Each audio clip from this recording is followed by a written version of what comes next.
2 கொரிந்தியர் புஸ்தகம் 4ஆம் அதிகாரம் 16, 17, 18. 16, 17, 18. 2 கொரிந்தியர். ஆனபடினாலே பாருங்க எவ்வளோ தெளிவாக இருப்பார். இந்த 3 காரியம் தெளிவாக இருந்துச்சுன்னா, ஆனபடினாலே நாங்கள் என்ன செய்வதில்லை, சோர்ந்து போவதில்லை. யார் என்ன சொன்னாலும் சோர்ந்து போவதில்லை. எங்கள் புறமான மனுஷனானது அழிந்தும் உள்ளான மனுஷனானது நாளுக்கு நாள் புதிதாக்கப்படுகிறது.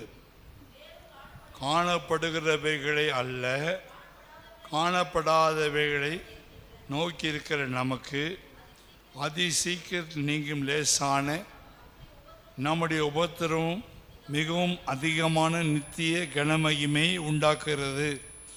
ஏனெனில் காணப்படுகிறவைகள் அநித்தியமானவைகள், காணப்படாதவைகள் நித்தியமானவைகள். கர்த்தருடைய பரிசுத்த நாமத்துக்கு மகிமை உண்டாவதாக. நம்முடைய செய்தியின் தலைப்பு சோர்வை பற்றி பேசுவோம். சோர்வு ஒரு எப்படிப்பட்டது, சோர்வு என்றால் என்ன என்று சில காரியங்களை சொல்லிக் கொடுத்தேன். சோர்வு என்றால் அது ஒரு ஆவி. சோர்வு என்பது ஒரு சுவாபம். சோர்வு என்பது ஒரு நுகம். 7 காரியம் கற்றுக் கொடுத்தேன். 4வது சோர்வு என்பது ஒரு போதை. 5வது சோர்வு என்பது சாத்தானுடைய உற்பத்தி. 6வது சோர்வு என்பது ஒரு அழுத்தம், பிரஷர், பாரம். சோர்வு என்பது 7வது சோர்வு என்பது உயிர்கொல்லி. 7 காரியங்களை போன வாரம் கற்றுக் கொடுத்தேன். அதுக்கப்புறம் சோர்வு யாரை தாக்கும் என்று நான் பேசினேன்.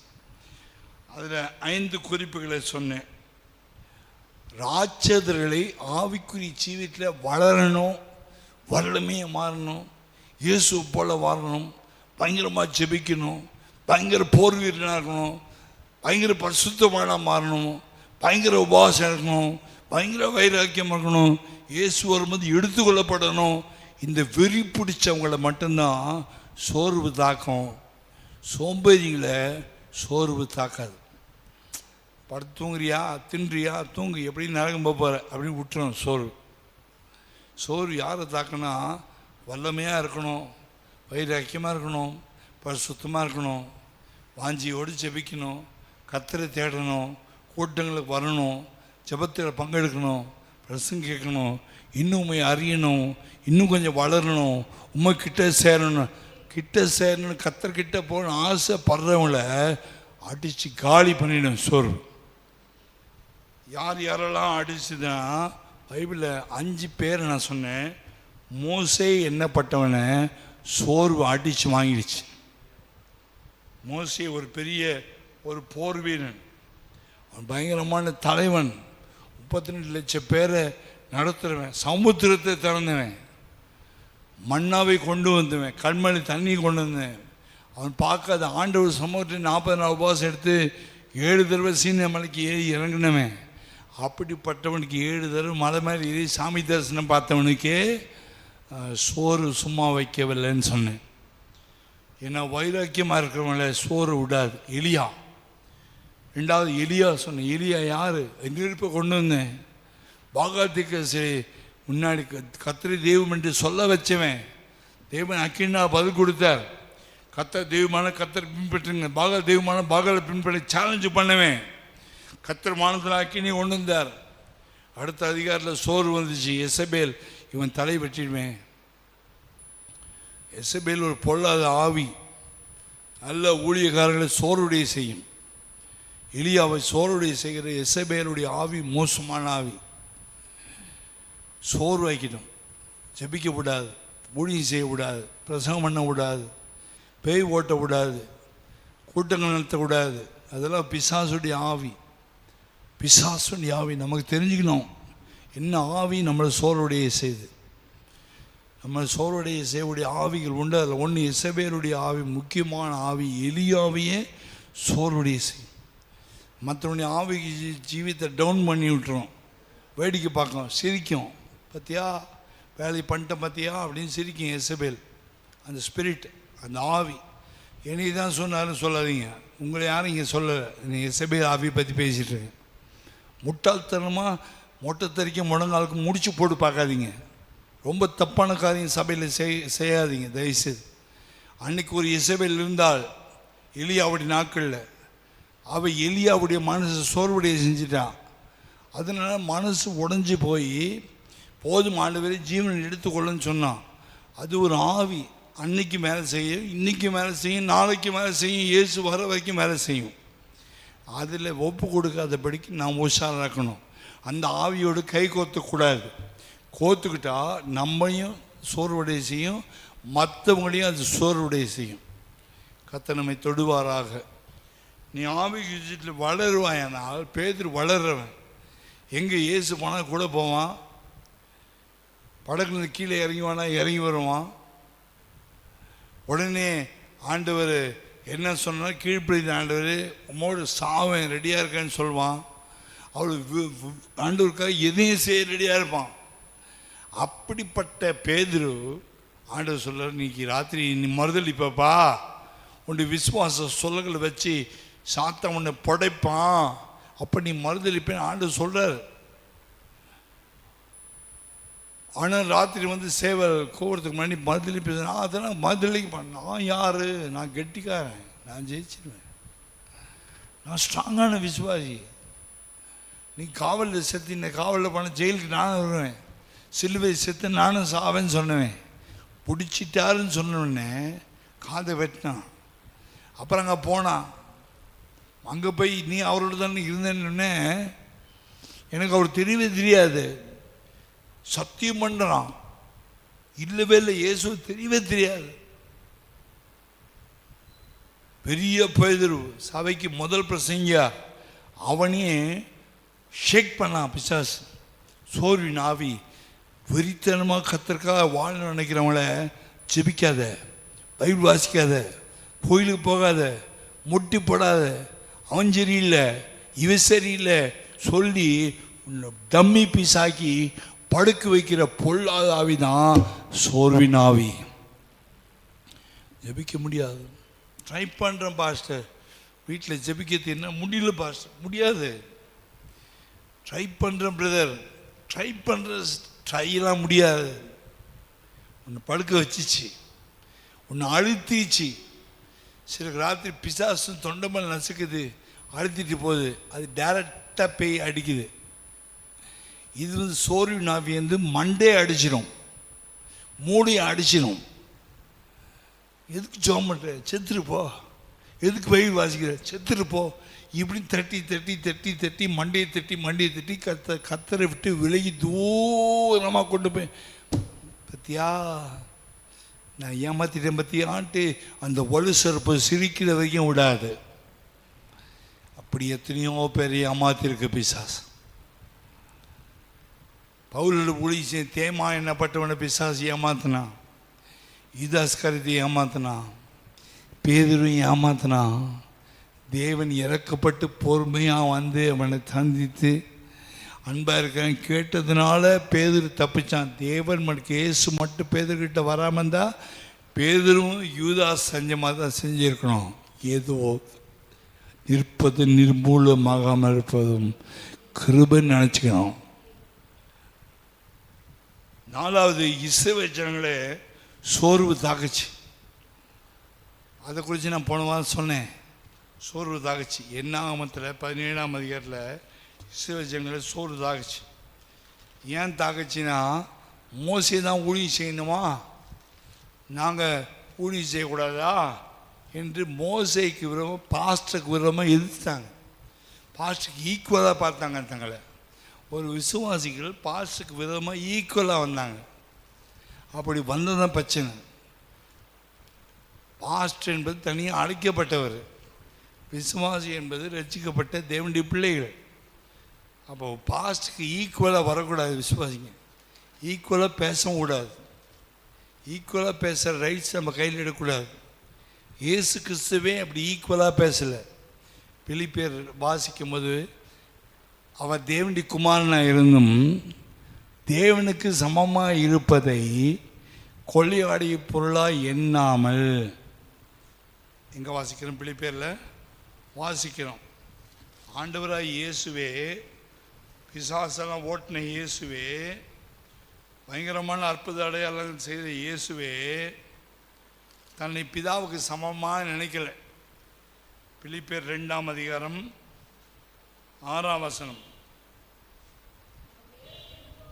அவர் தேவனுடைய ரூபம், ஆண்டவருடைய ஷேப்பு, அவருடைய உருவம், அவருடைய சாயலாம் இருக்குது. இருந்தாலும் தேவனுக்கு சமமாக இருப்பதை கொள்ளையாடின பொருளாக எண்ணாமல்.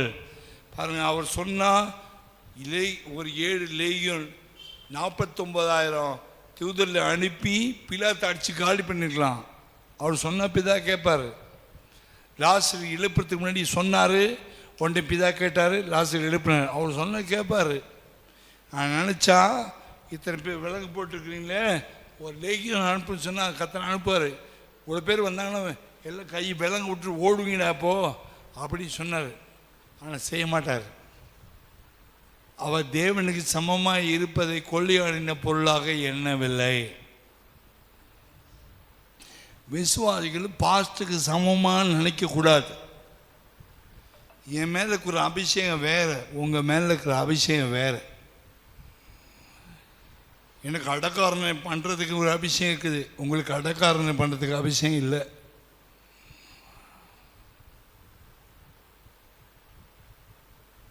சில காரியங்கள் நீங்கள் செய்ய முடியாது. செய்யணும்னு ஈக்குவலாக இருக்கணும்னு நினச்சா போய் அடக்காரனை பண்ணிங்க, அதனுடைய விளைவை சந்திச்சிங்க. எக்காரணத்தை கொண்டு ஈக்குவலாக பாஸ்டோட போட்டி போடுறதுக்கோ யுத்தம் பண்ணுறதுக்கு ட்ரை பண்ணக்கூடாது. ஏன்னா நீ இருக்கிற இடம் விசுவாசி, உன் இடத்துல தான் நீ. ஆனால் நான் உங்களை கட்டுப்படுத்த மாட்டேன். விசிட்டிங் கூட பண்ணுறதில்லை, நான் விசிட்டிங் கூட வரதில்லை. உங்களை எந்த விதத்தில் கட்டுப்படுத்துறது கிடையாது. நான் கூட்டத்து நேரத்தில் என் வீட்டுக்கு போயிடுறேன், அவ்வளோதான். உங்களுக்கு எந்த டிஸ்டர்பன்ஸ் நான் கிடையாது. என் ஊழியத்தை உண்மையாக செய்வேன், என் ஓட்டத்தை உண்மையாக முடிப்பேன், எனக்கு கிரீடத்தை வாங்கிக்குவேன், அவ்வளோதான் என் வேலை. இயேசு கிறிஸ்து இவ்வளோ ஊழியம் செஞ்சார். பேய் ஓட்டுறாரு, லாசரு எழுப்புறாரு. ஆனால் லாசரு எழுப்பிட்டு சொல்கிறாரு, நான் தேவனுக்கு சமமாக இருப்பது என்ன செய்ய ஈக்குவலாக, நான் பிதாக்கு ஈக்குவல் இல்லை. என் பிதா என்னை விட பெரியவர், என் பிதா என்னை அனுப்பினார். நான் சின்னவன், அவர் பெரியவர். நான் சிறியவன், அவர் பெரியவர். யோவான் சாணன் சொல்கிறான், நான் சிறுகவும் நீர் பெருகும். எப்பவுமே சரி, நமக்கு மேலே கத்தர் வச்சிருக்கிறதான ஊழியக்கார எனக்கு ஈக்குவல்னு நினைக்கிற எண்ணம் வந்துச்சுனாலே பிரச்சனை தான். அப்போ தான் சண்டை வர்றது, அப்போ தான் போராட்டம் வர்றது. லூசிஃபர் ஏன் கீழே தள்ளப்பட்டது தெரியுமா? சாத்தான் சொன்ன, வானத்துக்கு ஏறுவேன், தேவனுக்கு ஒப்பாவேன், சிங்காசனத்து மேல் சிங்காசனத்தை உயர்த்துவேன், உன்னதமானவருக்கு ஒப்பாவேன், ஈக்குவல் ஆவேன்னு சொன்னான். ஏசாயா 14ஆம் அதிகாரத்தில் இந்த வசனம் இருக்குது. அவன் பாதாளத்தில் தள்ளிட்டு போனான், அவன் தான் இப்போ நமக்கு விரோதி, பிசாசு தான் விரோதி. நான் ஆண்டவருக்கு ஈக்குவலாக இருந்தேன்ல, நீ பாஸ்டுக்கு ஈக்குவலாக இருன்னு சொல்லி கொடுக்குறோன்னு லூசிஃபர் தான். ஆகினால நீங்கள் புரிஞ்சுக்கணும், தேவனுக்கு சமமாக இருப்பதை கொள்ளையடின பொருளாக நினைக்கக்கூடாது. அப்படி நினச்சா நமக்கு ஆபத்து, மனசில் கூட வரக்கூடாது. அவரை போய் கேள்வி கேட்கலாம், நாக்கு பிடுங்கிற மாதிரி நினச்சின்னா கத்தர் 3 நாக்கு பிடிங்கிடுவார். கத்தர் அதுக்காக நீ நாக்கு பிடுங்கிறதுக்காக கத்தர் ஊழியத்துக்கு அழைக்கல. என்ன உங்களுக்கு உதவி செய்வதுக்காக கத்தர் என்ன வச்சுருக்காரு. உங்களுக்கு ஆயில் அடிப்பட்டாலும் கையில் கண்ணில் அடிப்பட்டாலும் உங்களுக்கு கை வச்சு ஜெபம் பண்ண தான் கத்தர் என்ன வச்சுருக்காரு. ஏன் நாக்கு பிடுங்கிறது கத்தர் யாரும் புதுசாக அழைச்சி கொண்டு வரல. ஆமீன். விளங்கொள்ளுங்க.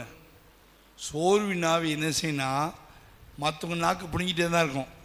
அது சோர்வுடைய செய்யும், அவங்கள வேதனைப்படுத்திகிட்டே இருக்கும், துக்கப்படுத்திகிட்டே இருக்கும். பெண்ணினாளுடைய ஆவி என்னது? அண்ணால் உனக்கு பிள்ளை இல்லை, எனக்கு 10 பிள்ளைங்க இருக்காங்க, மனமழிவாக்கி அந்த சோர்வின் ஆவியை தாங்க முடியாமல் தான் கோயிலில் போய் உட்காந்து நதியளவு கண்ணீர் சிந்தி சாமுவேலை பெற்றாள். சோர்வின் ஆவி மாற்றினா ஒரே இடம் இயேசு சாமி மட்டும்தான். வேறு யாராலும் சோர்வின் ஆவி எடுத்து போட முடியாது. கர்த்தருடைய பரிசுத்த நாமத்துக்கு மகிமை உண்டாவதாக. நான் பேசின சில காரியங்கள் சோர்வின் ஆவியை குறித்து பேசினேன். இந்த சோர்வின் ஆவி எப்படி தாக்கும் என்று பேசினேன். யாரை தாக்கும் பேசினேன். ஒன்று, மோசேயை தாக்குச்சு. மோசே ஏன் தாக்குச்சு? அவன் கர்த்தருக்கு உண்மையாக இருந்தான். இஸ்ரவேல் ஜனங்களை தாக்குச்சு. இஸ்ரவேல் ஜனங்கள் செஞ்ச ஒரு பெரிய மிஸ்டேக் என்னென்னா, என்னாகும் 16ஆம் அதிகாரம் மிஸ்டேக். அவங்க செஞ்ச மிஸ்டேக்கை இப்போ ஏன் பேசுகிறீங்கன்னா அது ஆண்டவர் போய் கேளுங்க. அவங்க செஞ்ச மிஸ்டேக் ஏன் ஆண்டவர் பைபிள் எழுதி வச்சிங்கன்னு அவரை கேளுங்க. அவங்க செஞ்ச மிஸ்டேக் எப்போயே செஞ்சாங்களே அதை இப்போதைக்கு ஏன் எழுதி வச்சார் ஆண்டவர்? பரலோகம் போய் கேளுங்க, ஏன் ஆண்டவர் எழுதி வச்சிங்க? எங்கள் பாஸ்டுக்கு பதில் தெரியல, நீங்கள் சொல்லுங்க கேளுங்க. அவர் சொல்லுவார், நான் ஏன் எழுதி வச்சேன்னா அவங்க செஞ்சது ஏன் நான் உங்களுக்கு எழுதி வச்சேன்னா அவங்க செஞ்ச மாதிரி நாம் நடக்கக்கூடாதுன்னு எழுதி வச்சேன். நீங்கள் நல்லா இருக்கணும்னு தான் எழுதி வச்சேன், கெட்டு போகிறதுக்காக எழுதி வைக்கலன்னு வேறு ஆண்டவர். இவன் 16ஆம் அதிகாரத்தில் அங்கே ஒரு கூட்டத்தார் வந்து நாங்கள் தூப கலசம் எடுத்து தூபம் காட்டுவோன்னு சொன்னாங்க. அப்படி தூபம் காட்ட வந்தபோது என்ன 16 பேர் தூபம் காட்ட வந்தபோது மோசே கிட்ட கர்த்தர் சொன்னார். 26ஆம் வசனம், அவன் சபையாரை நோக்கி, இந்த துஷ்ட மனிதனின் சகல பாவங்களையும் நீங்கள் வாரி கொள்ளாதபடிக்கு அவர்கள் கூடாரங்களை விட்டு விலகி உண்டானவைகளில் ஒன்றையும் தொடாதீர்கள். பாருங்கள், ஆண்டவர் மோசே பேசுகிறார். துஷ்ட மனுஷர் இவங்க, உனக்கு ஈக்குவலாக தூபக்கலம் சேர்த்து காட்டணும் வராங்க, நீ விலகிடு, கூடாரத்தில் விலகிடு. அப்படி அவர்கள் கோராகு, தாத்தான், அபிராம் என்பவருடைய வாசலை விட்டு விலகி போனார்கள். தாத்தானும் அபிராமும் வெளியே வந்து பெஞ்சாதிகள், பிள்ளைகள், குழந்தைகள் தங்கள் கூடார வாசலில் நின்றார்கள். அனுப்பினார் என்று நான் அவைகளை மனதின்படி நான் என் யோசனைப்படி செய்யலை. சகல மனிதன் சாகிறபடி இவர்கள் செத்து சகல மனிதனுக்கு நேரிடுது. கர்த்தரை நீ அனுப்பவில்லை.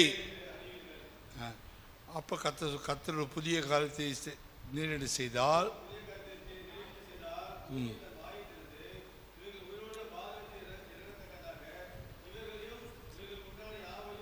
ஒரு பயங்கரமான தண்டனை. அந்த மோசைக்கு ரொம்ப ஈக்குவலாக நாங்களும் தூபம் காட்டுவோம் நின்னோடனே கர்த்தர் சொல்ல விலகிடு. ஊழியக்காரனுக்கு ஈக்குவலாக வந்தால் நீ விலகிடு, தள்ளிப்பிடு. அவன் கூடாரத்துட்டு விலகிடு, அவங்க மேலே மனசை எடுத்துடு. ஏன்னா உனக்கு ஈக்குவலாக வந்துட்டாங்க, இன்னி விலகிடு, நான் செய்கிறேன். அவர் என்ன செய்கிறாருன்னா புதிய காரியத்தை செய்கிறார். என்ன புதிய காரியம் செய்கிறாருன்னா, நான் அழைத்த ஊழியக்காரன் மேலே கையை நீ வச்சினா அவனை விலக்கிட்டு கர்த்தர் இறங்கி என்ன செய்கிறேன்னா, ஆண்டவரே தூபம் காட்டினாலும் கீழே பூமி 2 திறந்து நேராக பாதாளத்தில் இறக்கிட்டார். இது பைபிள் என்ன 16 இருக்குது.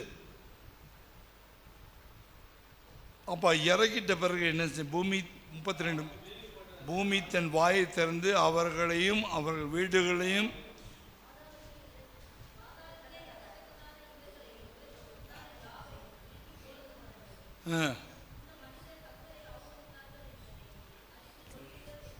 யார் அவமதிச்சாங்க? மோசே தானே அவமதிச்சாங்க, ஆரோன் தான் அவமதிச்சாங்க. ஆனால் கர்த்தர் என்ன சொல்கிறாரு? என்ன அவமதிச்சாங்கன்னு சொல்கிறாரு. மோசையை தானே அவமதிச்சாங்க. இந்த நிற்கிற மோசையை நம்மளை தான் நிற்கிறோம், 2 கை 2 கால் தானே இருக்குது அப்படி நினச்சாங்கன்னு சொன்னாங்க. ஆனால் கர்த்தர் அப்படி பார்க்கல. அந்த ஊழியக்காரனை அவமதிச்சது கர்த்தர் என்ன சொல்கிறேன்னா, கர்த்தரை அவமதிச்சாங்க. திறந்து 32 பூமி தன் வாயை திறந்து அது வெடிக்கி போட்டது, அது முடிஞ்சு போச்சு. அது 33 இல்லை 33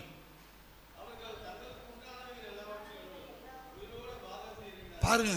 ஏன்னா செத்த பிறகு தான் பாதாளத்துக்கு போவாங்க. இப்போ நான் இறந்தா, நான் பாவியாக இருந்தால், நான் இன்றைக்கி இறந்துட்டேன்னா நான் பாதாளத்துக்கு போகிறேன். ஐசுவன் மறித்தான், பாதாளத்துக்கு போனான். இவங்க உயிரோடையே பாருங்கள், பூமி ரெண்டை திறந்து உயிரோடு பாதாளத்துக்கிறாங்க. அப்போ ஊழியக்காரனுக்கு ஈக்குவலாக நம்ம போவோமானா உயிரோடே பாதாளத்துக்கு இறங்குற பாவத்துக்கு சமம். ஸோ என்றைக்குமே ஊழியக்காரன் மேலே கையை வைக்கக்கூடாது. அதனால தான் சவுல் அபிஷேகம் பண்ணப்பட்டவன் இருக்கிறனால தான் தாவீது என்ன செய்யல, சவுல் மேலே கை வைக்கல. அவன் மேலே தப்பு இருந்தால் கூட கை வைக்கக்கூடாது. அது தப்பாக கர்த்தர் விசாரிப்பார். ஒரு ஊழியக்காரனுடைய தப்பு விசாரிக்கிறவர் கர்த்தர். அவனுக்கு தண்டனை கொடுப்பார், அவனுக்கு சிச்சை கொடுப்பார். தப்பை செய்திருந்தாலும் அவனை கர்த்தர் வழக்காடுவார், அவனை சரி பண்ணுவார். அழைத்தவர் கர்த்தர். அதில் விசுவாசி கையை வைக்கக்கூடாது, பேசவே கூடாது. நன்மைக்காக சொல்லித்தரேன். தப்பு செய்தாலும் டச் பண்ணக்கூடாது. சவுல் தப்பு செஞ்சான், தாவீது கொல்ல போனான். ஆனால் தாவீது கை வைக்கலை, வச்சான பிரச்சனை. அபிஷேகத்துக்கு ஒரு மரியாதை இருக்குது. பார்க்கறது 2 கை மனுஷன்தான், 2 கால் மனுஷன்தான். மேலே இருக்கிற அபிஷேகம் கர்த்தருடைய அபிஷேகம். மேலே இருக்கிற வல்லமை கர்த்தருடைய வல்லமை மேலே இருக்குது. உடன்படிக்கை பெட்டி.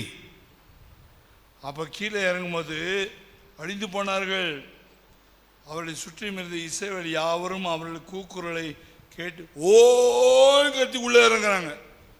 250 பேரும் அப்படி பாதாளம் பூமி திறந்து பாதாளத்துக்குள்ளே இறங்கும்போது எப்படி கத்திருப்பாங்க? ஐயோ, 250 பேர் உள்ளே போகிறாங்க. எவ்வளோ புத்திமதி சொல்லிக்கலாம். மோசே செய்யாதீங்கப்பா, அது ஊழியக்காரன் தான்ப்பா, அது ஆசாரியர்கள் தான்ப்பா தூபம் காட்டணும். நீ என்னத்தை சொல்கிறது? நீ என்ன பெரிய கர்த்தரா, பெரிய ஆண்டவரா, பெரிய யுவனாக்கும் அவனாக்கும்? நாங்கள் காட்டுறோம். ஆண்டவர் சொன்ன விட்டு விலகிட்டு காட்டுட்டோம்.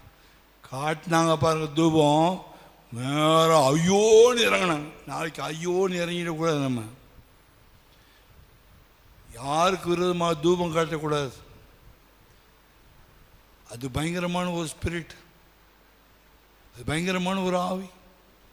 கீழே பாருங்க, விழுங்கி போடும் என்று சொல்லி நம்மளையும் விழுங்கி போடும் சுற்றி நிற்கிறவங்க என்ன செய்கிறாங்க?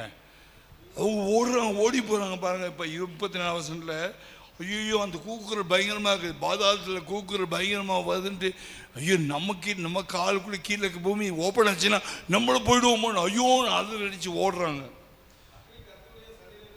புறப்பட்டு தூபம் காட்டின்னு பார்த்தீங்களா? மோசைக்கு விரோதமாக பேசின, ஆரோனுக்கு விரோதமாக பேசின உங்களுக்கு முடிவு பார்த்தீங்களா? செய்யவே கூடாது. கர்த்தர் மோசைக்காக யுத்தம் பண்ணுகிறார். பின்பு கர்த்தர் மோசையை நோக்கி அக்கினிக்குள் அகப்பட்ட தூப கலசங்களை எடுத்து அப்பாலை கொட்டு போடும்படி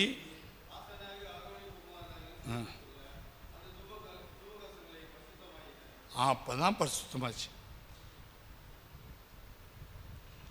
இப்போ இதுக்காக என்ன செய்யறாங்கன்னா, இங்க உள்ள இறங்கிட்டாங்கல்ல, இதை பார்த்து கொஞ்சம் இஸ்ரவேல் ஜனங்கள் என்ன செய்யறாங்கன்னா தனி ஜபம் போடுறாங்க. என்ன ஜபம் போடுறாங்கன்னா செம்ம ஜபம் போடுறாங்க.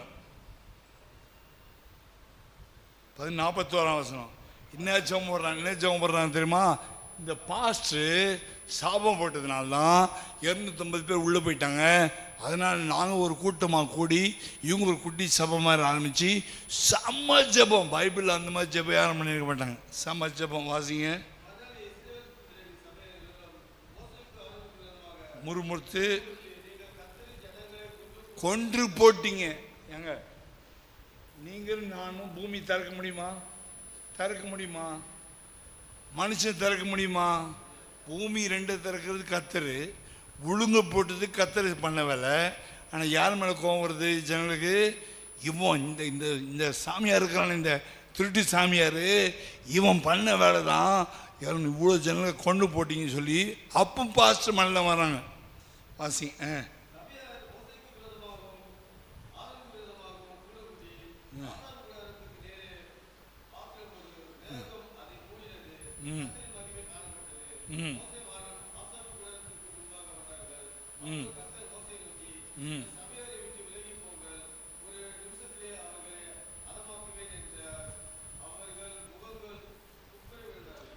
குப்புற விழுந்து பொருள் பெரிய ஜபம் பண்ணுறாங்க.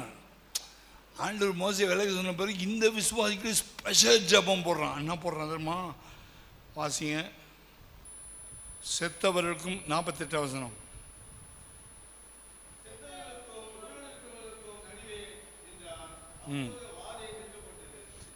அந்த ஆரோன் போய் அன்னைக்கு நின்று ஜெபிக்காவிட்டா இவங்க கதை முடிஞ்சு போச்சு.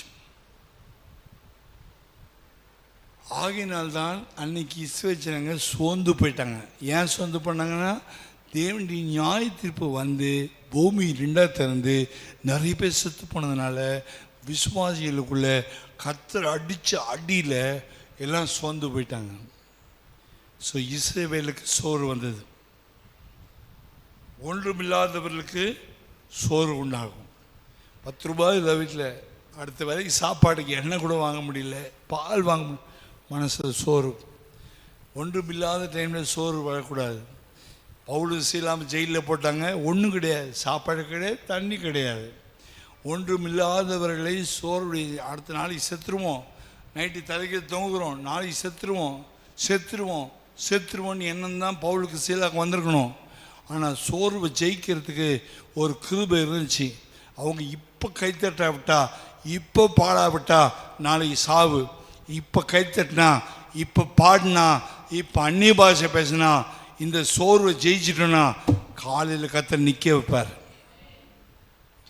அப்போ சோர்வை ஜெயிக்கிறதுக்கு எதிர்நீச்சல் அடிக்கிறானுங்க. எதிர்நீச்சல் அடித்தா தான் சோர்வு ஜெயிக்க முடியும். பவுல் சீலாவையும் சோர்வு தாக்குச்சு தான். தலைக்கில் தொங்கும்போது தாக்கிடும். கையில் ஒரு 10 ரூபா காசு இல்லை, சாப்பாடு இல்லை, தண்ணி இல்லை. அப்படிப்பட்ட நேரத்தில் அவர்கள் ஜெபிக்கிறாங்க. அவங்கெல்லாம் ஜாம்பவான்கள், ஜெப வீரர்கள். கர்த்தருடைய பரிசுத்த நாமத்துக்கு மகிமை உண்டாவதாக. அப்போ சோர்வு எதை தாக்கும்?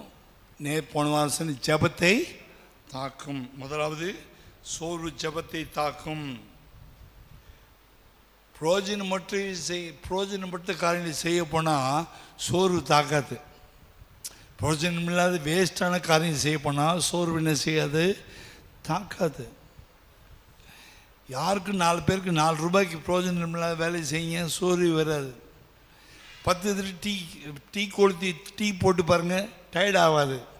10 நிமிஷம் முட்டி போட்டுச்சவனுக்கு டயர்ட் ஆகணும். டீ போட்டு 10 தடவை குடிச்சு பாருங்கள், டயர்டை தெரியாது. இப்போ தான் டீ குடித்தேன், மறுபடியும் போடு டீ. இப்போ தான் குடித்தேன், மறுபடியும் ஒரு 4 கப் போடுவா. உற்சாகமாக போடும். காய் கால் நல்லா ஒத்துழைக்கும். ஒரு 10 நிமிஷம் நெடுமணி, ஐயோ முடியல பாஸ்டர். சோர்வு ஜபத்தை நிச்சயமாக தான். டீ போடுறது தாக்காது, ஊர் சுத்துறதை கூட தாக்காது. ஆமேன். ஊர் சுற்றுறது தாக்காது. சும்மா கடைக்கு போயிட்டு வரதுக்கு 10 சும்மா எண்ணெய் வாங்கிட்டு வந்திருப்பாங்க, அப்புறம் மிளகாத்தூள் வாங்கிட்டு வருவோம். 10 தெரு கடைக்கு போயிட்டு வருவாங்க. கால் நடையாக நடக்கும். காலில் பிசாசு சக்கரம் கட்டி விட்டுருமா, அப்போ கால் வலிக்காது. 10 நிமிஷம் ஜெபம் பண்ணுன்னா வலி பிச்சிருது பாஸ்டர்.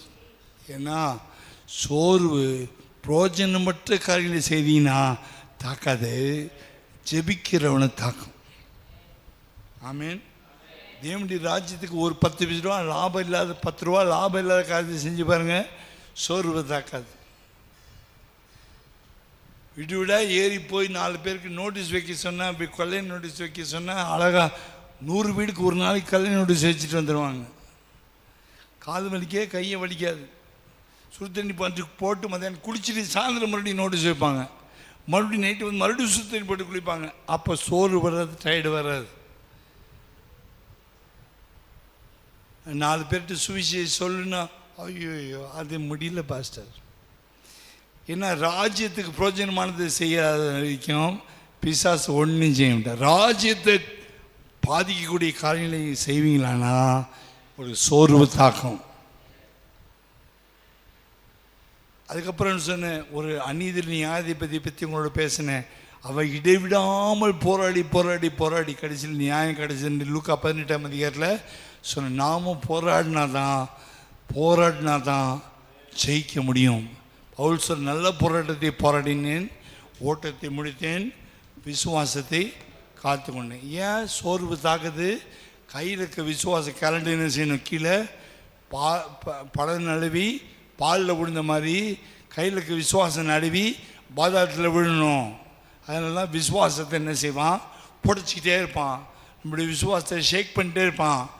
பேதுருடைய விசுவாசத்தை ஷேக் பண்ண மாதிரி விசுவாசத்தை சோர்வு தாக்கிக்கிட்டே இருக்கும். கர்த்தருடைய பரிசுத்த நாமத்துக்கு மகிமை உண்டாவதாக. ஆத்துமாவில் இழைப்பு உண்டாக்கிடும். சிலர் சில காரியங்களை குறித்து மனோரமையமாக இருக்க மாட்டாங்க. எபிரேயர் 12ஆம் அதிகாரம் 3ஆம் வசனம். எபிரேயர் 12:3. ஆத்துமாவை தாக்கும். சோர்வு ஆத்துமாவை தாக்கும். ஆத்துமாவிலே இழைப்புள்ளவர்களாக மாறி போனார்கள். எபிரேயர் 12.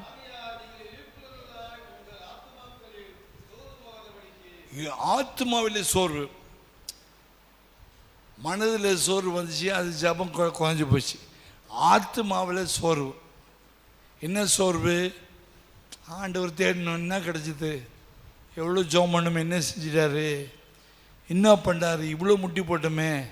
அப்போ ஆத்மாவில் ஆத்ம நேசர் மேலே அந்த மான்கள் நீர்களை வாஞ்சிக்கிற அந்த வாஞ்சியெல்லாம் குறைஞ்சி, விருப்பம் குறைஞ்சி, எல்லாம் காஞ்சி போயிடும்.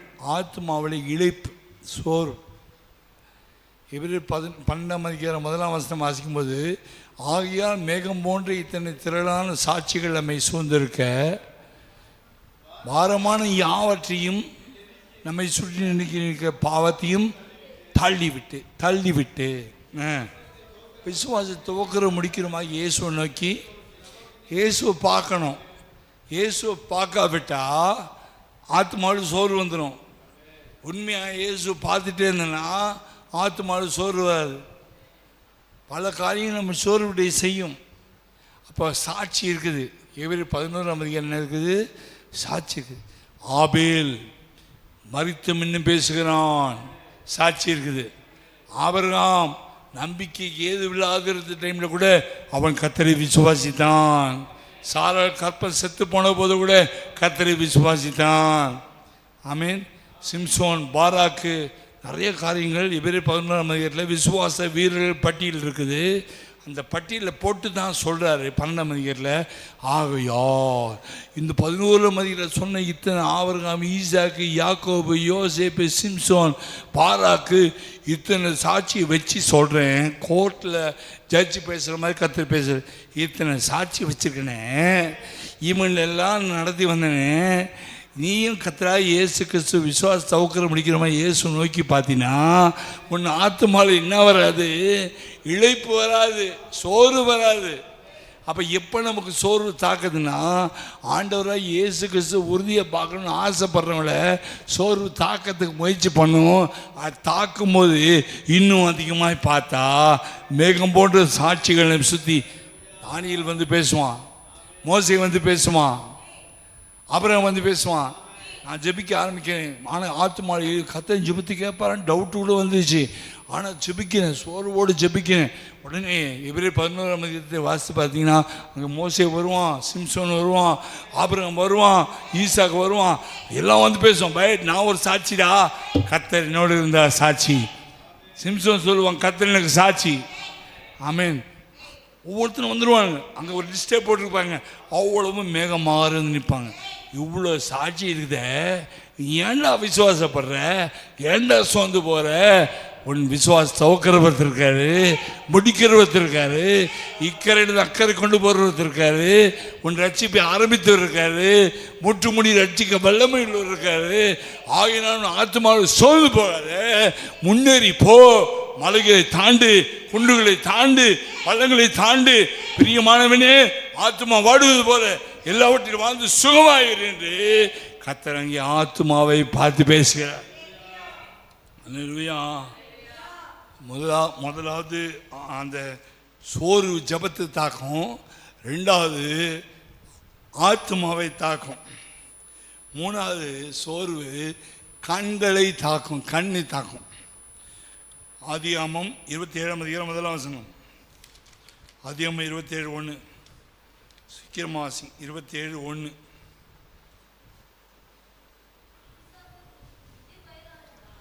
ஈசாக்கு முதிர் வயதானதினால் கண்ணு என்னாச்சு? மங்கி போச்சு, பார்வை எட்டனாயிடுச்சு. இது அந்த வம்சத்திலே வரக்கூடிய பிரச்சனை. நல்லா பார்த்தீங்கன்னா ஈசா கண்ணு மங்கி போச்சு. ஈசா கண்ணு மங்கி போனதுன்னா என்னாச்சு பிரச்சனை? வந்த ஏசாவா யாக்கோபா கண்ணுக்கு தெரியல. இது கண் மயக்கத்தின் ஆவி. வந்தவ யாருக்கு? பாஸ்டர் தானே விசுவாசி கொடுத்ததுக்கு தெரியுதில்ல, மோசை தானே கத்த தானே தெரியுதில்ல, கண்ணு மொழித்தனமாக பேசுகிறது. ஏசாவா யாக்கோபா அவனுக்கு தெரியல. சரி, யாக்கோபுடைய பிரச்சனைனா, யாக்கோபுடைய கடைசி நாட்களில் மனசை எப்ராயிமை கொண்டு வந்து ஆசீர்வதிக்கிறதுக்கு யோசேப்பை கொண்டு வந்தான்ல. அப்போது வலது கை யார் மேலே பண்ணும்? பெரிய மேலே பண்ணும், மனசை மேலே பண்ணும். அப்புறம் இடது கை யார் மேலே பண்ணும்? எப்ராயிம் சின்னவன், மனசே பெரியவன். அப்படி கொண்டு வரான். அப்பாவுடைய முழங்கால்கிட்ட பின்னாடி தள்ளிட்டு வரான். யோசேப்பு தள்ளிட்டு வரான். அப்பாவுடைய வலது கை இவன் மேலே பண்ணும், மனசே. இவன் ரெண்டாவது பையன் எப்ராயிம். மூத்த பையனுடைய ஆசீர்வாதம் மூத்த பையனுக்கு பண்ணும், இளைய பையனுக்கு சிங்கிள் பங்கு டபுள் பங்கு. அப்பாவுக்கு கண்ணு, அவனுடைய அப்பாவுக்கு கண்ணு, ஈசாக்கு கண்ணு மங்கல், கண்ணு பிரச்சனை. ஆசீர்வதிக்கிற காலம் வரும்போது கண்ணு மங்கி போச்சு. இவன் யோசேப்புடைய பிள்ளைகளை ஆசீர்வதிக்கும் கண்ணு மங்கி போச்சு. கண்ணு மங்கினாலும் ஆவியானவர் கண்ணு மங்கலை. நல்லா கவனிங்க. இந்த லெஃப்ட் சைடில் எப்ராயிம், ரைட் சைடில் மனசை கொண்டு வந்து நிறுத்திட்டான். அப்போது அவன் நினைக்கிறான் அப்பாவுடைய வலது கை மனசை மேலே பட்டுரும், இடது கை எப்ராயிம் மேலே. ஆனால் ஆசீர்வதிக்க முன்னாடி வந்த அப்பா இப்படி வந்தவர் இடி போயிட்டார். அப்போ யோசிச்சு திட்டுறான், என்னப்பா மாற்றி வைக்கிறீங்க கை? ஏய், அது எனக்கு தெரியும்டா. இவன் மூத்த பையன் மேலே வலது கை போகலை, இப்படி போயிடுச்சு கை கிராஸாக, இந்த கை இப்படி போயிடுச்சு. அதனால் மனசுக்கு வர வேண்டிய ஆசீர்வாதம் யாருக்கு போயிடுச்சுன்னா இளைய மகனுக்கு எப்ராயிம் போயிடுச்சு. ஆதியாகமத்தில் இந்த வசனங்கள் இருக்குது. அப்போ வாசிக்க டைம் இல்லை, இருந்தாலும் சிலர் நம்மளை குறை கண்டுபிடிக்காதபடிக்கு வாசிடுவோம். ஆதியாகமத்தின் புஸ்தகம். ஏன் பிரசங்க டைம் எடுக்கணும்? எல்லாம் வசனத்தை வாச டைம் எடுக்கணும்னு விஷயம். வாசிப்போம். ஆதியாகமத்தின் புஸ்தகம். கடைசி நாட்களில் ஆசீர்வதிக்கும்படியாக தகப்பனுடைய முன்னாடி கொண்டு வந்து, ஆதியாகமத்தின் புஸ்தகம்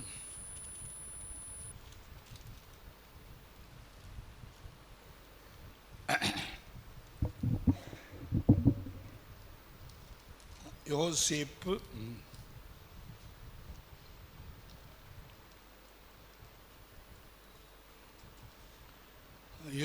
ஆசீர்வதிக்கிறான் பாருங்க. யோசேப்பு 46 47 நினைக்கிறேன், 37ஆம் அதிகாரம்.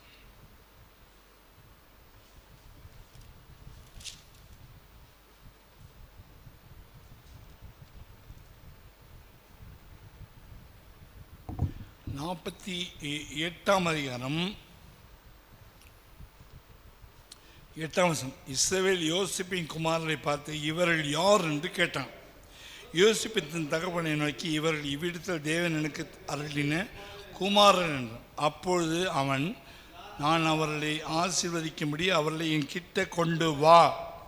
முதிர் வயதினாலே இஸ்ரவேலின் கண்கள், இல்லாவிட்டால் யாக்கோபுடைய கண்கள் மங்களாக இருந்தபடி. பார்த்தீங்களா, அப்பாவை ஆதி பையனுக்கு, அப்பாவுக்கு கண்ணு மங்கி போச்சு, பையனுக்கு பிள்ளைக்கு கண்ணு மங்கி போச்சு. மகளாக இருந்ததுனால அவன் நன்றாய் பார்க்கக்கூடாது. அவளை அவனுடைய சேர பண்ணினான். 2 பிள்ளைங்களையும் பேர பிள்ளையை பார்த்து முத்தம் கொடுத்து அணைச்சிக்கிட்டான் தாத்தா.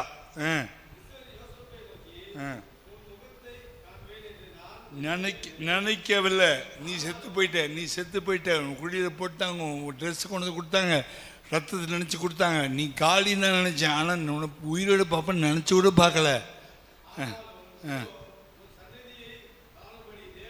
ஆனால் உன்னையே பார்ப்பேன்னு நினைக்கலாம். ஆனால் உன் பிள்ளைகளை பார்க்கறதுக்கு உதவி செஞ்சாரு.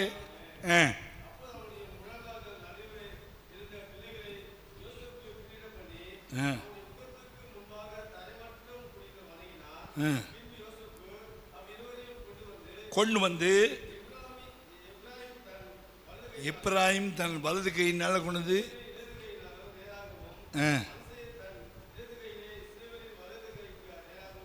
விட்டான். அப்பொழுது மனம் அறிய, மனம் நல்லா மனசுக்கு புரிஞ்ச மாதிரி அறிஞ்சு வலது கை நீட்டி தலை மேலும் இடது கை மனசு தலை மேலே இப்படி மாற்றி வச்சிட்டான். கண்ணு தெரியாத யாக்கோபுக்கு கர்த்தர் பக்க பலமாக இருந்தார். யாக்கோபு யோசேப்பு வந்து என்ன செய்யறான், வலது கையில் மனசே கொண்டு வந்துட்டான். ஆனால் ஆண்டவர் என்ன செய்யறேன்னா, உனக்கு கண்ணு தெரியலடா, எனக்கு கண்ணு தெரியும்டா, உன்னை ஒருத்தனை ஏமாற்ற முடியாது. கண்ணு தெரியாத யாக்கோபே, சிறு பூச்சியே, நீ கண்ணு தெரியாமல் போனாலும் உன்னை ஒருத்தனை ஏமாற்ற முடியாது, நான் உன் கூட இருக்கிறேன். ஏய், வலது கை இப்படி கொண்டு வா, இடது கை இப்படி கொண்டு போன்டான்னு சொல்கிறேன். வச்சான், மாற்றி வச்சான் பாருங்க. யோசேப்பு ஷாக் ஆகிட்டான். நீங்கள் புரியுற மாதிரி சொன்னால், அவங்களுடைய 2 பிள்ளைகள் யாராச்சும் மூத்த பிள்ளைய கண்ணு தெரியாமல் போச்சு, பாஸ்டருக்கு மங்கி போச்சு வச்சுங்க. மூத்த பிள்ளையை இப்படி கொண்டு வரீங்க, இளைய பிள்ளையை இப்படி கொண்டு வரீங்க. பாஸ்டர் சாகத்துக்கு முன்னாடி எங்கள் பிள்ளைங்களை ஆசீர்வதிங்கன்றீங்க. ஏன்னா நான் கொண்டு வரேன், கையை கலந்து கொண்டு வரேன். கொண்டு வரும்போது டக்குன்னு ராஸ் ஆயிடுச்சு. பார்க்குற விசுவாசி நினைப்பான், பாஸ்டருக்கு லூசு பிடிச்சிச்சு, பாஸ்டருக்கு என்ன பிடிச்சிச்சு, லூசு பிடிச்சிச்சுன்னு நினைப்பான். சந்தோஷம் எனக்கு. ஆமேன். அது லூசு இல்லை, அது ஆவியானுடைய வேலை. எப்ராயிம் மூத்த குமாரனை மாற்றினார். ஆமேன். தேவன் இப்படிப்பட்டவர் பாருங்க. கண்ணு இல்லாவிட்டாலும் ஆத்மாவில் சோர்வு இல்லைன்னா ஜெயம் கிடைக்கும். அல்லேலூயா. தரிசனம் போச்சே, கண்ணு போச்சே, கண்ணு பிரச்சனை ஆச்சுன்னு கவலைப்படாதீங்க. கண்ணு பிரச்சனையாக இருந்தாலும் கர்த்தர் ஒரு மனுஷன் கண்ணாக மாறிட்டார்னா, உண்மையில் என் கண்ணை வைத்து உனக்கு என்ன செய்வேன், ஆலோசனை தருவேன். லேயாள் யாரு, கூச்ச கண்ணி விளங்குச்சா. ராகேலுக்கு நல்ல கண்ணு தான். ஆனால் ராகேலுடைய திருட்டு புத்தினால 2 பிள்ளைகள் 2 பிள்ளை பெற்றிருக்கும் போது செத்து போயிட்டான். பெண்ணியமின்னை பெற்றிருக்கும் போது ரோட்டில் ஆன் த வேல் அவுட்டு. ஆனால் இவ வரிசையை பெற்றுக்கிட்டே போகிறா.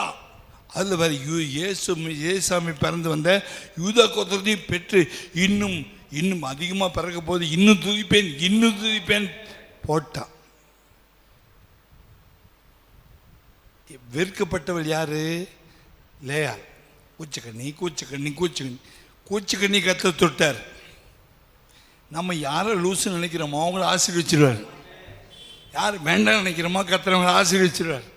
நம்மகிட்ட ஆசீர்வாதம் இருக்குன்னு தூக்கி அவளை கொடுத்துருவார். அல்லேலூயா. கண்ணு போனாலும் இருதயம் கர்த்தரோடு இருந்தா, கண்ணு போனாலும் கர்த்தர் நம்ம கண்ணா இருப்பார். அல்லேலூயா. சோறு கண்ணை தாக்கிடும், கண்ணில் தாக்கிடும். அவங்க மட்டும் நல்லா இருக்காங்களே, நான் இவ்வளோ நல்லா இல்லையே. அவங்க கார் வாங்குறாங்களே, நான் கார் வாங்கலையே. உன் கண்ணை நம்பாத, உனக்குள்ளே இருக்கிற கண்ணை நம்பு.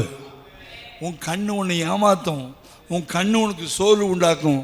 அவன் இன்னோவாவில் போகிறானே, நான் ஆணை கிளி உடஞ்சி போன பைக்கை மத்திக்கிறேன்னு கவலைப்பட. உன் கண்ணை நீ பார்க்காத, உன் அழைத்தவருடைய கண்ணு உள்ளே இருக்குது. அவர் ஏற்றுற வேலையை ஏற்றிடுவார். ஏற்றிடும் போது பயங்கரமாக ஏற்றிடுவார். அல்லேலூயா. 4வது சோர்வு தரிசனத்தை தாக்கும். என்ன தரிசனம்? சிம்சோன் கர்த்தர் கொடுத்தாரு, இஸ்ரவேலை பெலிஸ்தருடைய கையிலேருந்து காப்பாற்றி ரட்சிக்கணும். ஏசாமிக்கு பிதா கொடுத்த தரிசனம் என்ன? நீ போய் பாவைகளை ரட்சிக்கணும், அதுக்கு பரிகார பலி செலுத்தணும், பாவத்திலிருந்து விடுதலையாக்கணும், பிசாசு தள்ளி நசுக்கணும், மறிக்கணும், அடக்கம் பண்ணணும், உயிரிழணும். அதுதான் தரிசனம். சிம்சோன் தன் தரிசனத்தில் இறந்து போன காரணம் ஒரு பெண்ணுடைய மடியில் போய் படுத்தான். அந்த பெண் மடியில் படுத்து படுத்து படுத்து படுத்து ஆண்டவர் ஆவியானது பாவம் இறங்கினார். பாவம், அவர் நல்லவர். கயிறை வச்சு கட்டினாங்க, பட்டுன்னு இறங்கினார், தெரிச்சு போச்சு. நல்ல பெரிய கணத்து கயிறு வெட்ட கட்சி கட்டினாங்க, அப்பயும் ஆவியை எரிச்சு போட்டேன். எத்தனை தடவை கத்து நம்ம கட்டுகளை அறுத்துருக்கிறார். ஆண்டவருக்கு இஷ்டமில்லாத காரியத்தை செய்ய போது கூட கத்தரை பாப்பா அபிஷேகத்தை இறக்கி கட்ட அறுத்தது உண்மை. ஆனால் வேணுங்கன்னே அப்படி தான் செய்வேன், இப்படி தான் இருப்பேன், பண்ணி தான் தீருவேன், நான் மாற்றிக்க மாட்டேன்னு சொல்லி வேணுங்கன்னே போய் அந்த அந்த பொம்பளை மடியில் படுத்து படுத்து படுத்து படுத்து கடைசியில் என்ன பண்ணாவ, ஏய் உண்மையை நேசினா உன் பலன் எங்கே இருக்கு சொல்கிறா அப்படின்னு கேட்டோன்னே கடைசியில் தொந்தரவு தாங்க முடியாமல் என் தலைமுடியை முட்டை அடித்தா அந்த பலன் போயிடும். அதனால் இந்த உலகமே இன்றைக்கி திருப்பதிக்கு போகிற காரணமே இந்த ஒரு சிம்சோன் பண்ண தப்பு. அவன் கண்கள் பிடுங்கப்பட்டது, அவன் தரிசனம் போயிடுச்சு, அவனுடைய அபிஷேகம் போயிடுச்சு, அவனுடைய வல்லமாக போயிடுச்சு. வேரோடு மரங்களை தூக்கிட்டு போகிறவனுக்கு பலன் இல்லை, செக்கு மாடுமோ ஆயிட்டான். சரியான சோரின் ஆவி வந்துருச்சுன்னா பரலோக தரிசனம் போயிடும், இயேசுவை பற்றி தரிசனம் போயிடும், கல்வாரியை பற்றி தரிசனம் போயிடும். வேத வாசிக்கணும் தரிசனம் இருக்காது. ராத்திரி தூக்கமாக தான் வரும், ஜெபிக்கவே முடியாது. ஏன்னா கண்ணை அடிச்சிட்டான், தரிசனத்தை அடிச்சிட்டான் பிசாசுன்னு அர்த்தம். நான் எதற்காக பிடிக்கப்பட்டேனோ அதை பிடித்து கொள்ளும்படி ஆசையாய் தொடர்கிறேன். கிறிஸ்து இயேசுவின் அழைத்த பரமழைப்பின் பந்தய பொருளுக்காக இலக்கை நோக்கி ஓடுகிறேன். பின்னாலையில் மறந்து முன்னாளில் நோக்கி ஓடுகிறேன். தரிசனம் பவுலை எப்படி தாக்கணும் தெரியுமா? தரிசனம் பயங்கரமாக தாக்கப்பட்டுச்சு. பவுலை ஊழியமே செய்ய முடியாது, அப்படிலாம் பண்ணாங்க. ஜெயிலில் போட்டான். அவன் எழுதுறான் எபேசியர் நிருபம், அப்புறம் பிலிப்பியர் நிருபத்தை ஜெயிலில் உட்காந்து எழுதுறான். டெஸ்க் இல்லை, பேனா இல்லை, பென்சில் இல்லை. பிலிப்பியர் ஜெயிலிருந்து வந்துச்சு, எபேசியர் புஸ்தகம் ஜெயிலிருந்து வந்துச்சு, கொலோசியர் புஸ்தகம் ஜெயிலிருந்து வந்துச்சு. நல்ல லைட்டு கொடுத்துட்டு ஃபேனை போட்டால் கூட பைபிள் வாசிக்க முடியல, ஜெயிலில் உட்காந்து எழுதிக்கிறான். அதை படித்து நம்ம ஆச்சரியப்படுகிறோம். ஹல்லேலூயா. சோர்வின் ஆவி பவுலை மேற்கொள்ள முடியல, அவனுடைய தரிசனத்தை ஒன்றும் செய்ய முடியல. நம்முடைய ஆவிக்குரிய வாழ்க்கையில் சோர்வு வந்து தரிசனத்தை தாக்குச்சின்னா முன்னாடி போக விடாது, பின்னாடி போக வச்சிடும். கர்த்தருடைய பரிசுத்த நாமத்துக்கு மகிமை உண்டாவதாக. சோர்வின் ஆவி எத்தனை சொல்லியிருக்கேன்? 4 சொல்லியிருக்கேன். ஜபத்தை தாக்கும், அப்புறம் ஆத்மாவை தாக்கும், ஆத்மாவை இழைப்படைய பண்ணும், சோர்வடைய பண்ணும், கண்களை மங்களாக்கிடும். ஆமீன். 4வது தரிசனத்தை எதுக்காக கர்த்தனை தொட்டார்னு தெரியாமல் போயிடும். 5வது சரீரத்தை தாக்கும். சொல்லுங்க பாருங்க. ஆபேல் நல்லவன், காயின் நல்லவன் தான். ஆனால் இவன் காய்கறி கொண்டு போய் வச்சான். என்ன வச்சான்? ஆபேல் எப்படி வந்து ஆட்டை வெட்டான்? அவனுக்கு சொல்லிக் கொடுத்தது யாரு?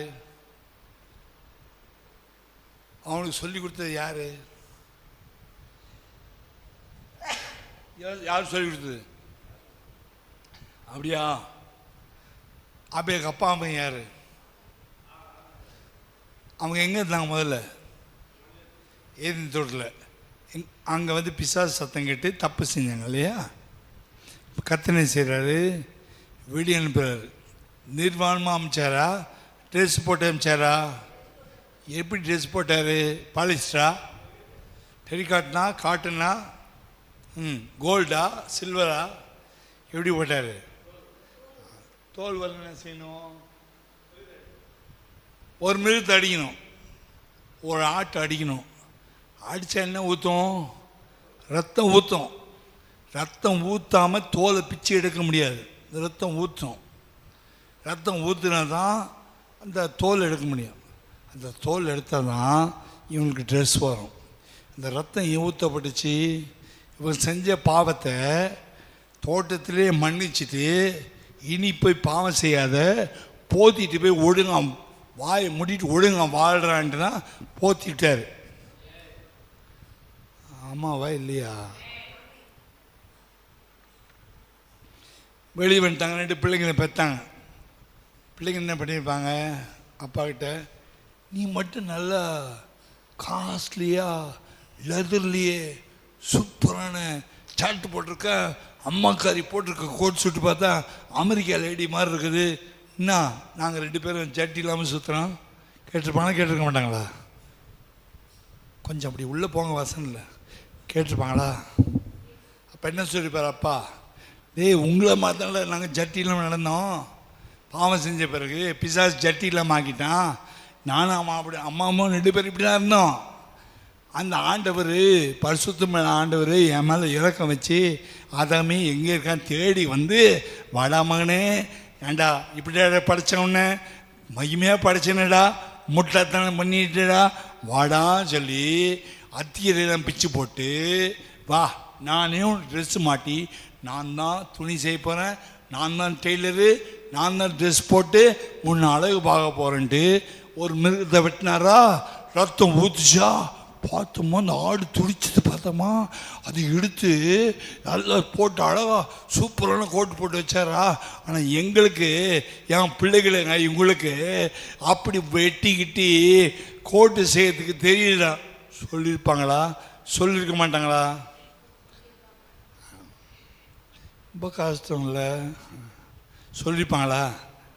அப்போ அவன் என்ன யோசிப்பான், ஒருத்தர் என்ன பண்ணியிருக்கான், அவன் போய் காணி கொடுக்குறான், நானும் காணி கொடுக்குறேன். ஆனால் அவன் என்ன நினச்சான் தெரியுமா, சின்னவன், எங்கள் அப்பா அம்மாவுடைய பாவ மன்னிப்புக்காக ஒரு ஆடு வெட்டப்பட்டுச்சு அப்படின்னா, என் பாவத்தை கர்த்தர் மன்னிக்கணும்னா நான் ஒரு ஆடு வெட்டி ரத்தத்தை ஊற்றணும். அது வெளிப்பாடு, அப்பா அம்மா சொல்லி கொடுத்த வெளிப்பாடு. பையன் ஃபாலோ பண்ணோடனே ஆண்டவர் என்ன செய்யிட்டான்னா, காயின் செலுத்தின பலியை விட இது மேன்மையான பலி. இவன் கத்திரிக்காய் வச்சுட்டு போயிட்டான். கத்திரிக்காய் வச்சுட்டு போகிறதுக்குள்ளே காணிக்கை தான், ஆனால் ரத்தம் ஊற்றுறது வேற காணிக்கை. முழு இதயத்தோடும் முழு ஆத்மாவோடும் முழு பலத்தோடும் அன்பு கூறுவாயாக. அதில் ஆபேல் நம்பர் 1.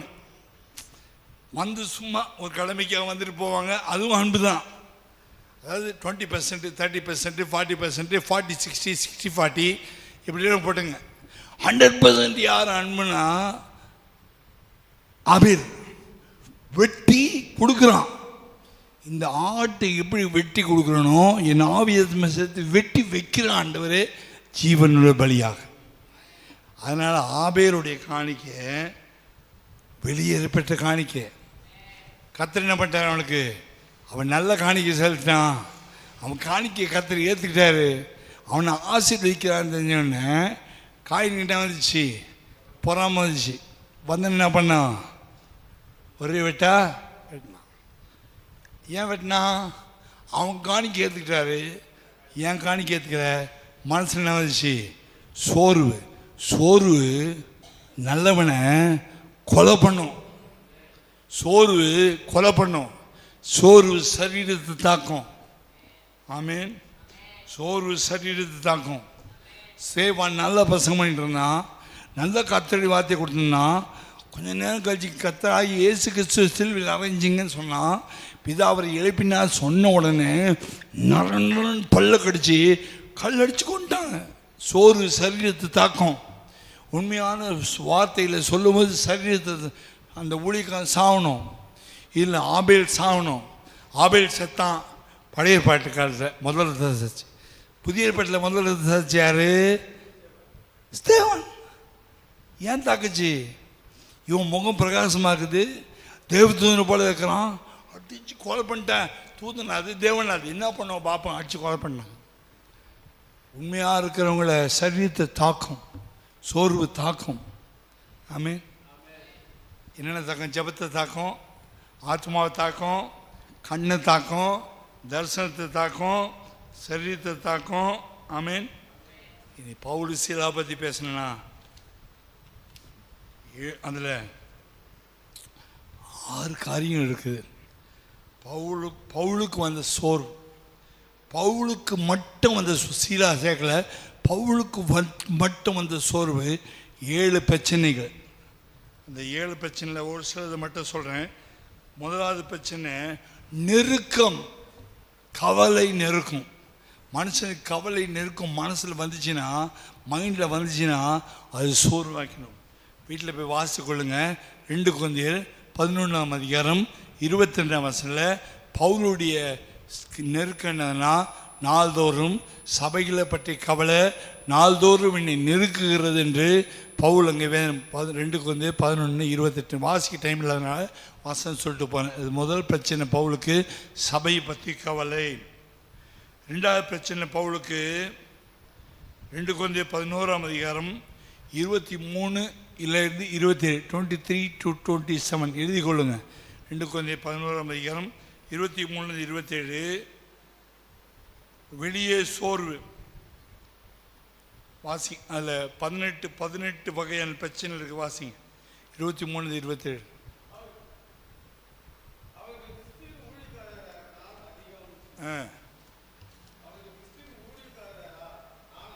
2 கொரிந்தியர் 11:23 வாசிங்க.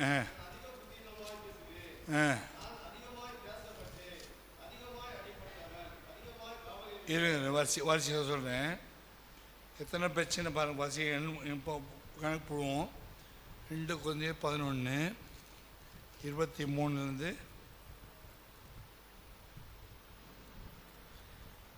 நீலாம் ஒரு ஊழியக்காரனா அப்படின்னு கேட்டாங்க. பேதுரு தெரியும், அப்பளவு தெரியும், நீலாம் ஒரு பாஸ்டா அப்படின்னு கொஞ்சம் கூட்டம் எழுப்பினாங்க. பவுல் சொல்றாரு, நான் அதிகம். 2வது, நீ முட்டல்தனமாக பேசுனேன்னு சொன்னதுக்கு ஆன்சர் கொடுக்குறான். முட்டல்தனமாக பேசுனேன்னு சொன்னாங்க.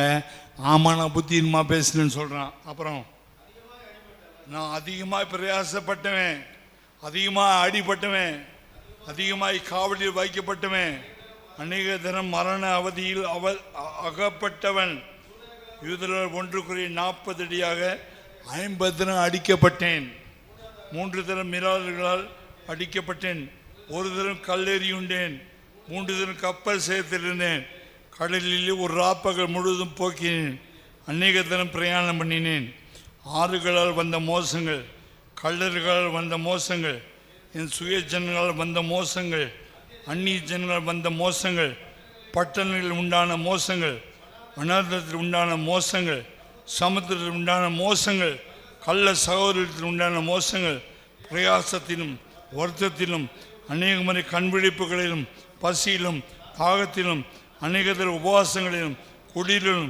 நிர்மாணத்திலும் இருந்தேன். இவை முதலான இல்லாமல் எல்லா சபையிலும் குறித்து உண்டான கவலையினை. அப்பா, எத்தனை அடி! ஒரு ஊழியக்காரனா இவ்வளவு வாங்கி ஆகணும். பேச்சு, நிந்து, அவமானம், கல்லெறி, வாய்க்கு வந்து பேசிடுவாங்க.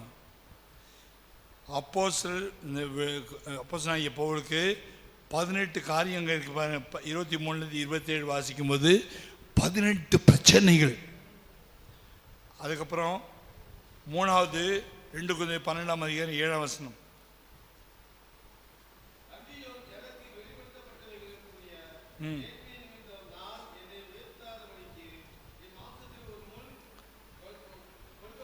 இதுக்கு மேலே சாத்தான கொட்டப்படுற ஒரு முள்ளு பெறப்பட்டார் ஆண்டவருக்கு. ஆண்டவரே ஒரு முள் அனுபவிச்சார். அது பிசாசனா கொட்டப்படுற முள். கண்ணில் சீல் வர வடியுது. கள்ளத்தை சபையில் பேசுகிறார். முன்னாடி ஃபஸ்ட்டு வந்தபோது உங்கள் கண்ணை கூட பிடிங்கி கொடுக்க ரெடியாக இருந்தீங்க. இப்போ என் கண்ணை பிடுங்க பார்க்குறீங்களே, இருக்கிற கண்ணே நல்ல கண்ணு. ஐயோ பாவம் இந்த மனுஷன், இந்த ஊழியக்காரன் பாருங்க எவ்வளோ பாவம். இன்றைக்கி யார் பெரிய பாஸ்டர் தெரியுமா? மகாராஜா மாதிரி இருக்கணும், இன்னோவாவில் போகணும், 5 ஸ்டாரில் சாப்பிட்டா தான் பெரிய ஊழி. பவுலை கேளுங்க, இயேசுக்கு அடுத்தபடி பெரிய ஊழியக்காரன் பவுல் தான். அவருக்கு ஈக்குவல் யாரும் கிடையாது. 18 விதமான பிரச்சனை. முதல்ல சொன்ன சபையை பற்றி கவலை முதல் பிரச்சனை. அப்புறம் 18 பிரச்சனை சேர்த்து வாசித்தோம். அப்புறம் 2 கொரிந்தியர் 12:7 குட்டப்படுகிற சாத்தானால் குட்டப்படுகிற முள். 4வது பிரச்சனைனா சில ஜபங்களுக்கு கர்த்தர் பதில் கொடுக்கல. 2 கொரிந்தியர் 12:8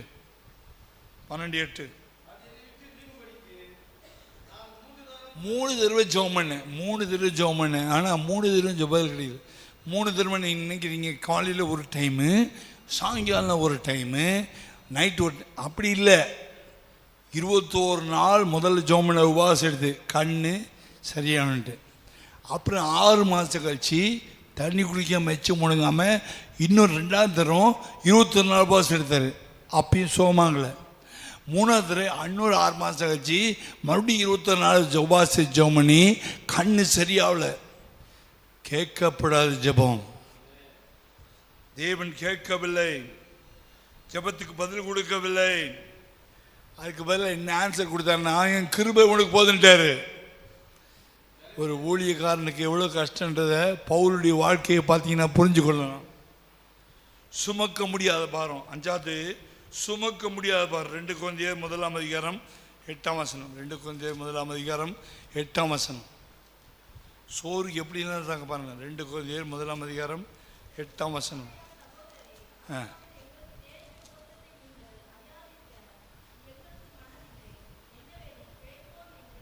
பிழைப்போம் என்ற நம்பிக்கை இல்லை, எங்கள் பலத்துக்கு மிஞ்சின அதிகமான பாரமான வருத்தம் எங்களுக்கு உண்டாயிற்று. இன்னைக்கு இருக்கிற மாதிரி சொகுசான ஊழியம் இல்லை. செத்து பொழைச்சாங்க, பிழைப்போன்னு கூட தெரியாது, பாரமாக இருந்துச்சு.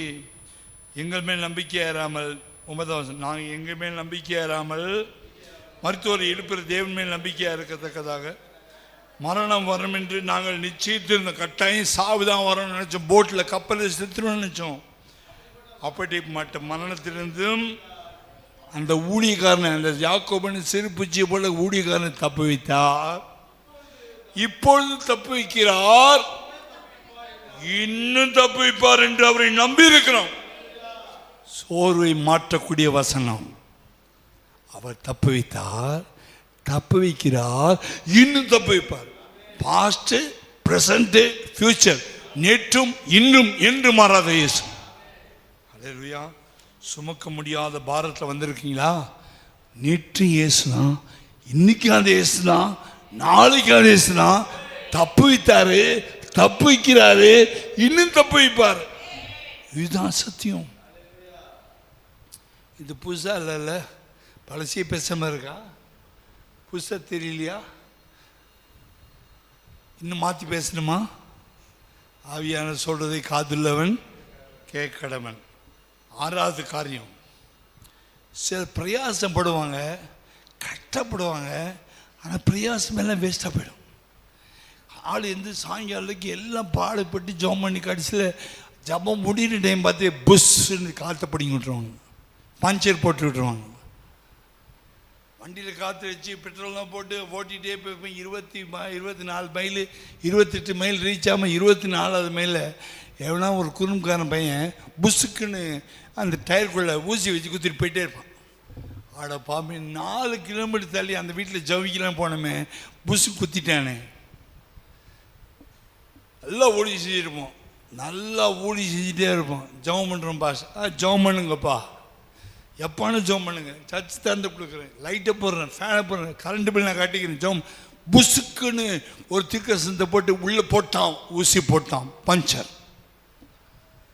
நாங்களாம் கூட இருக்கோம் அப்படியே ஆரம்பத்துலேருந்து அப்படியே வந்துட்டு புஷ்ஷுக்குன்னு பஞ்சர் போட்டுருவாங்க. பிரயாசமெல்லாம் வீணாக போயிடும். எபேசியர் 4:14. வீணாய் போன பிரயாசங்கள், வீணாய் போன பணங்கள், வீணாய் போன அலைச்சல்கள், வீணாய் போன உபவாசங்கள், வீணாய் சிந்தின கண்ணீர் உண்டு. நிறைய நான் சொல்ல முடியும். 32 வருஷம் முடிச்சு 33ஆம் வருஷத்தில் என்னுடைய சாட்சி கொடுத்த எத்தனை உபவாசங்கள் எடுத்திருக்கேன், எவ்வளோ கண்ணீர் சிந்திருக்கேன், எத்தனை பேர் கர்த்தர் உயிரோடு எழுப்பியிருக்காரு, எத்தனை பேர் கட்டுக்களை அறுத்திருக்காரு, எத்தனை பேர் சாவ கிடக்கிறவங்களை எழுப்பி உட்கார வச்சார், நிறைய சொல்ல முடியும். ஆனால் அதான் வீணாக போச்சு. பாத்திமான்ற குழந்தை வேணும் வந்தாங்க, நல்ல ஜெபம் பண்ணுவோம், பாத்திமாவுக்கு குழந்தை கிடச்சிது, வீணாக போச்சு பிரயாசம். குழந்தைய பற்றிட்டு வேறு சபை போயிடுச்சு. நிறைய பிரயாசங்கள் வீணாக போயிடுச்சு, நிறைய பிரயாசங்கள் வீணாக போச்சு. ஆனால் இவங்க மறந்தாலும், பெற்றவங்க மறந்தாலும், தேவன் என்ன செய்வார்னா அந்த ஜெபங்களை மறந்து போகிறவர்கள் அல்ல, மறக்க மாட்டார். என் தேவன் மறக்க மாட்டார். பட்ட பிரயாசங்கள் வீணாக போகாது. 4:14 எபேசியர் 4:14. எபேசியர் 4:14.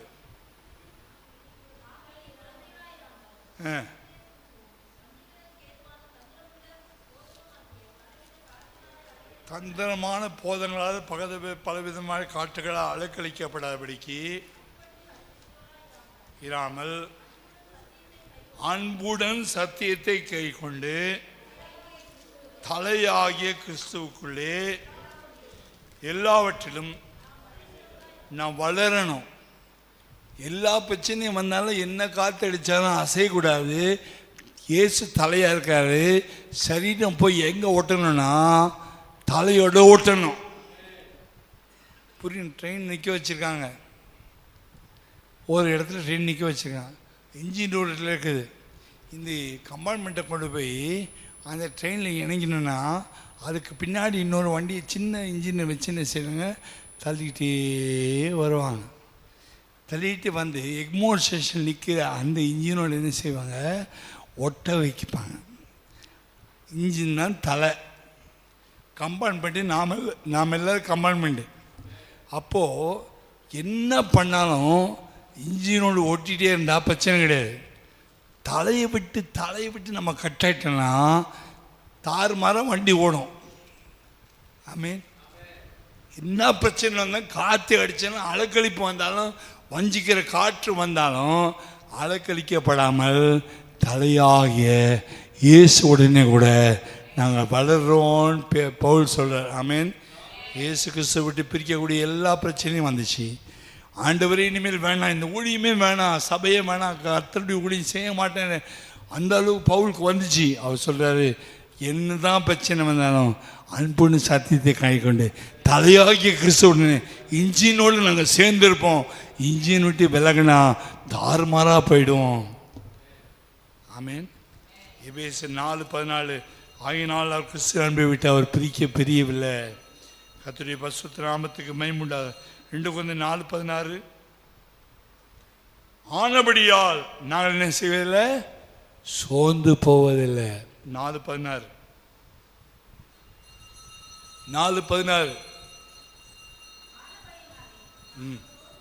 சோர்ந்து போவதில்லை. காரணம் என்னது, நான் இந்த பிரச்சனைகளை என்ஜாய் பண்ணுறேன். அந்த பிரச்சனைகளை குறித்து என்ன செய்கிறேன், ஹாப்பியாக இருக்கேன், சோர்ந்து போக மாட்டேன். 6 காரியங்கள் நம்மை சோர்ந்து போக பண்ணும். இந்த 6 காரியங்களையும் நம்மை தாக்கக்கூடிய காரியங்கள். அது விசேஷமாக பவுலுடைய பிரச்சனை, எக்கச்சக்கமான பிரச்சனை, இதெல்லாம் தாண்டி வந்ததான் கிறிஸ்தவ வாழ்க்கையில் லக்கை நோக்கி ஓட முடியும், அந்த பந்தய பொருளை பெற்றுக்கொள்ள முடியும். தேவனே பவுலை நம்பினார். பவுல் தேவனை நம்பினதை விட தேவனை பவுலை நம்பினார். ஆமீன். இவனை என்னதான் ஜெயிலில் போட்டாலும், இவனை கழுத்தை வெட்டுறதுக்கு ஒப்பு கொடுத்தாலும் நான் என் பலவீனங்களை கொடுத்து மேன்மை பாராட்டுவேன். அதனால்தான் ரோமாபுரியில் கொண்டு போய் ரோம மன்னருக்கு முன்னாடி பவுலுடைய கழுத்து மேலே கோழலை வச்சு சக்குன்னு விட்டாங்க. தலை தனியாக உடம்பு தனியாக போச்சு. ஆனால் எழுதுறார், முடிச்சிட்டேன்டா, ஜெயிச்சிட்டேன்டா. சோர்வை ஜெயிக்கிறதுக்கு பவுலுக்கு இந்த வல்லமை நம்ம இறங்குமானா, வீங்கி பின்வாங்கி போக மாட்டோம், சோர்ந்து போக மாட்டோம். கர்த்தர் நம்மை ஆசீர்வதிப்பார். எல்லா கண்களை மூடி